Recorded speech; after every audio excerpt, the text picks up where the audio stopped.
Storytelling, this is what it is about. Storytelling have been around for 27,000 years. Amazing thing, every time we tell a story, there's 22 more chance to remember it versus a fact. 9 parts of the brain are activated every time we tell a story. You like those numbers? Because that's it for the scientific part of the show. That's it. I'm not really a big number, guys. All personal story in my book, and when I mean personal story that about your wonder, about things that matter for you, that reveal your real self. All of them that you might have shared with a friend or two, a colleague or two, all of them are worth to be shared publicly. I know what some of you are thinking now. Maybe not my story. My whole life really is not that interesting. And I get it. For some of you, you might be right. But each of us has at least one story that matters, that will inspire the rest of the world. Your story is your most important asset. It's not your net worth that matters anymore. Sorry, Donald Trump. It's your story worth. Think about it. How long do you want to live? 60, 70, 80, 90 years old? 100 years? 1,000 years?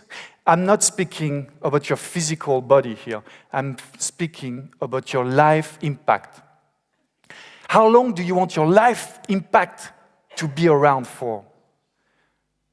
Every time a story is told, the culture of the world is changed. Those were not my words. Those were the words of Norman Jewison, one of the top Hollywood directors.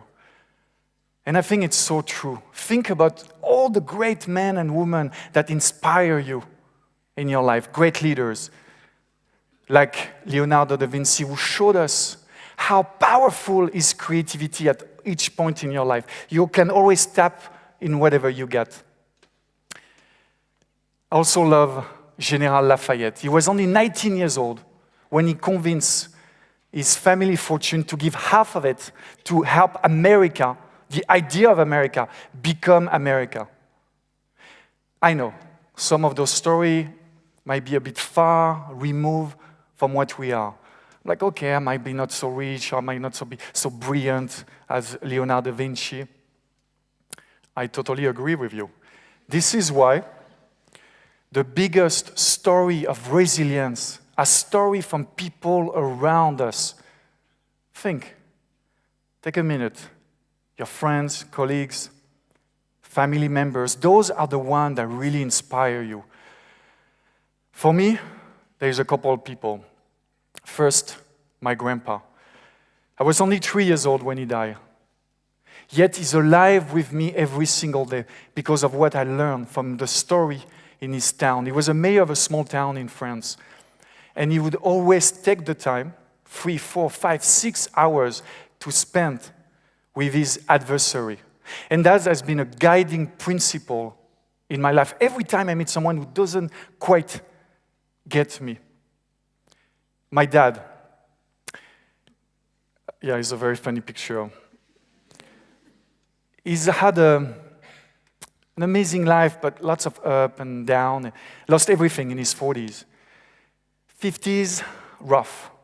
But then he re-emerged just like a phoenix from the ashes at 60 years of age with, you let me know, but with, I think, the coolest job on the planet. He became, at 60 years old, a sex therapist. I didn't know the guy had sex.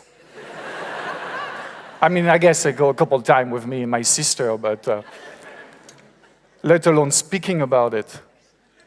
I learned from his story that it's always possible, no matter where you are, no matter who you are, to reinvent yourself. So those stories are great. But there are people around us, and I'm sure there's people in the audience, maybe family members, who ought to tell the story and still haven't shared anything. That's a funny picture I found a few days ago of my great uncle. He was a simple farmer. We called him Tonton Marcel in the south of France. Very simple life. Raised a few cattle his whole life, never got married, never had kids, and it's fine. But he never shared his story. A year after his death only, I learned that he was hiding Jewish people during the war. Why didn't he tell me that? I wanted to be inspired by the guy. It's very important to share what you have before you die. Telling your story is, for me, a universal right. Not telling it can be a tragedy, can be just a lack of inspirational time. And worse, it can be a crime against yourself. I think that's the part of a show where I start to share a little bit about who I am. So you get a little bit more emotional connection. I see there's still someone like this. Yeah, please, thank you. I feel better. I want to feel like home. When I was 16 years of age, I left France. It's a beautiful country, I get it, but for some reason, I felt restrained. I felt like in jail. I wanted to see the world. So I went to America. At 19 years old, I'm in Japan now. And then 20 years of crazy adventure around the world. I never had a plan, a career, a strategy, what to do when. I just followed my heart every single moment. So I have thousands of stories, but only one matters. Only one matters to pass it on. And it's the same thing for you guys. It's which story of you, even though if you had a full life, which one is worth to pass it on to people? For me, it was 5 years ago, summer 2011. Very difficult moment in my life. I just produced a comedy feature film. We had awards around the world, and I was supposed to be the next big thing, and we can't find film distribution. I was devastated.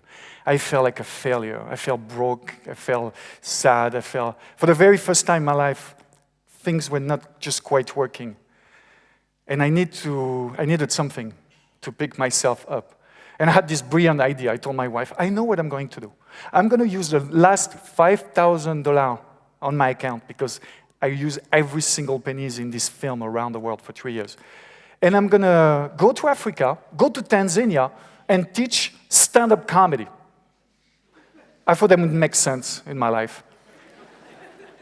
And she's like, yeah, well, whatever, let's do it. I went to Tanzania, in a small town next to the Kilimanjaro.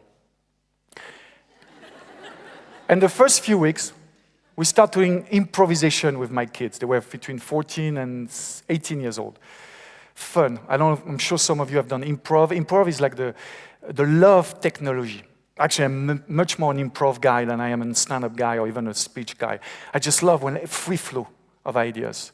It's sort of it creates the level field for everyone. So the first 2 weeks, we do that, having good time, having fun and laughing. And 2 weeks in, I'm like, let's put my director hat. I'm going to make a storyteller out of each and every one of you in my class. And Africa, of course, as you know, and Tanzania or different part of Africa, they're much better than us with storytelling, but it's usually the elders, the wise men, the chief tribe, not so much the young guys. I said, this is a challenge, let's do it. Oh, I'm not sure, it's usually my uncle, my grandpa, let's do it. I was there for a treat. So remember, I came from comedy and making laugh, and then one by one, they get up and they tell me deep story.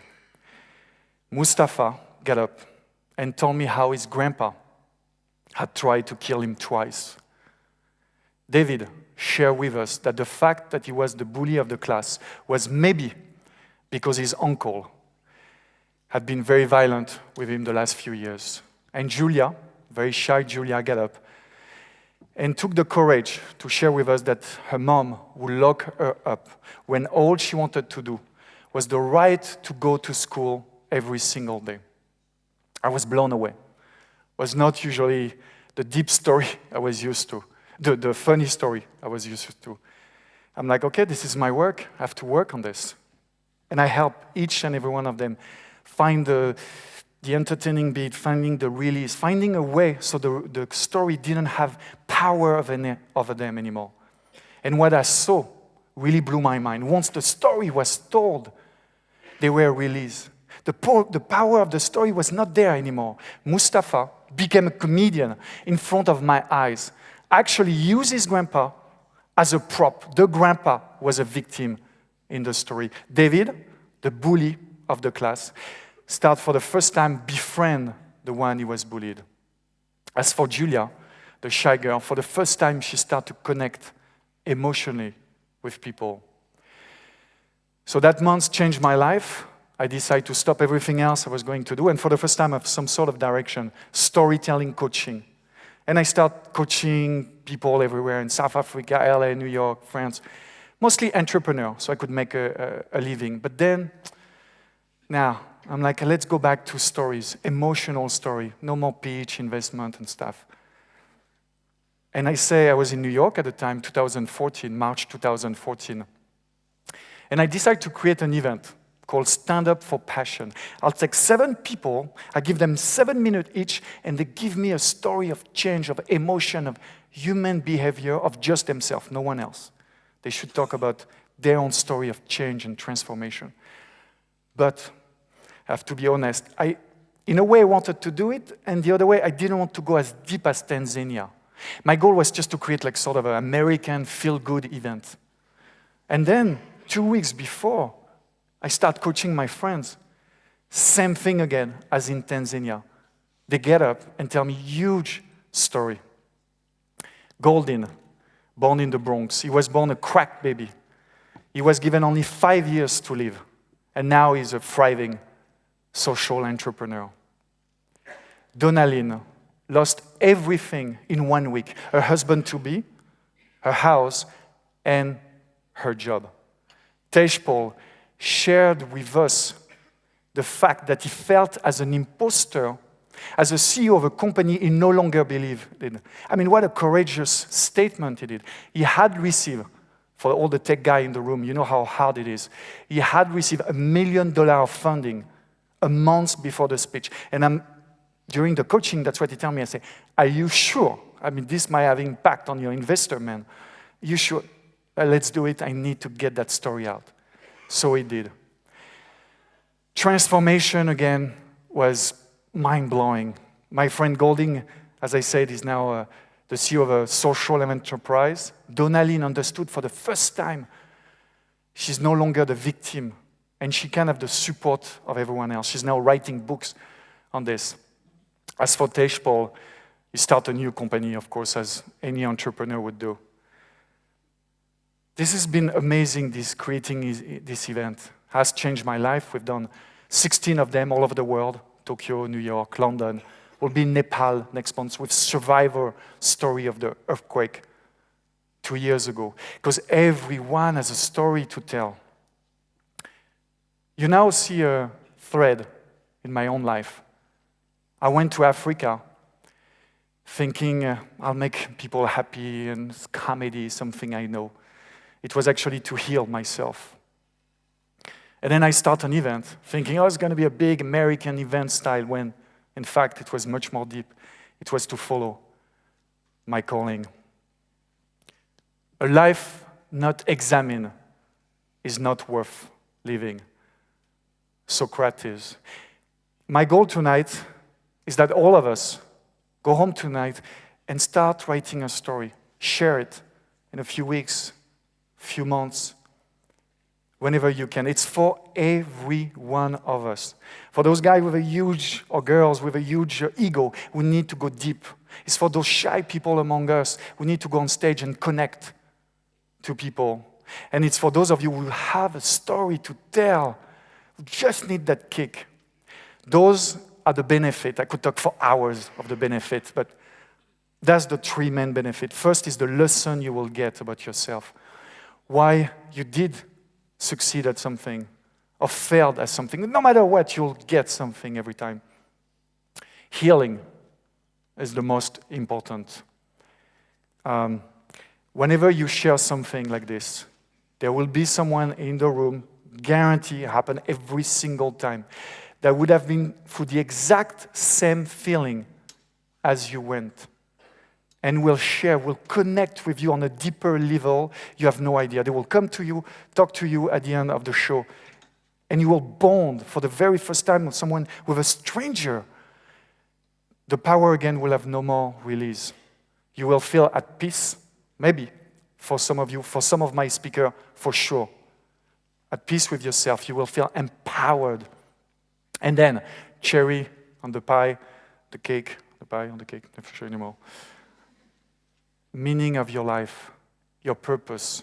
What is it you live for? And this can change, guys. I get asked all the time, the purpose, your purpose now. 5 years from now, it might be different. 10 years from now, but your purpose now. And this will help you in every aspect of your life. So the process, nothing more simple. First, take a date. 1 month, 2 months, 3 months from now.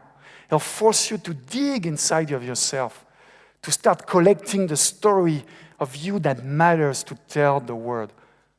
2, no Facebook, no Twitter, no LinkedIn, no Snapchat, or whatever, for the next few weeks. Because it's not about what you want to tell the world, no. It's about what you need to tell the world, to feel at peace. And then ask the deep question. There's many. You can look at books, you can ask your friend, your family, but questions such as, which struggle gave you meaning in life? When was it in life when you decide this path is for me and this path is not for me? When were you touched emotionally by maybe a family member and it still resonates within you 10, 20, 30 years later?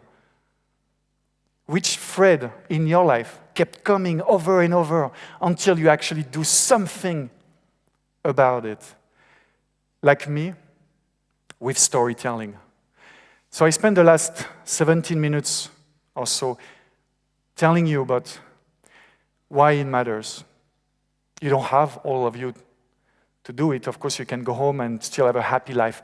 But I guarantee you, it'll make your life richer. Why? Because you can then let the new story happen in your life. New things will happen, will emerge, a new sort of energy. No more energy block. So it's up to you to decide. Because I don't want you to discover the meaning of your life on your deathbed. This is what 99% of people do. I repeat, 99% of people do. Finally, they get clarity just before they die. It's nice, don't get me wrong, to finally get it before you die. But guess what? It's too late. It's too late for you. It's too late for your loved one. And it's too late, most importantly, to pass it on.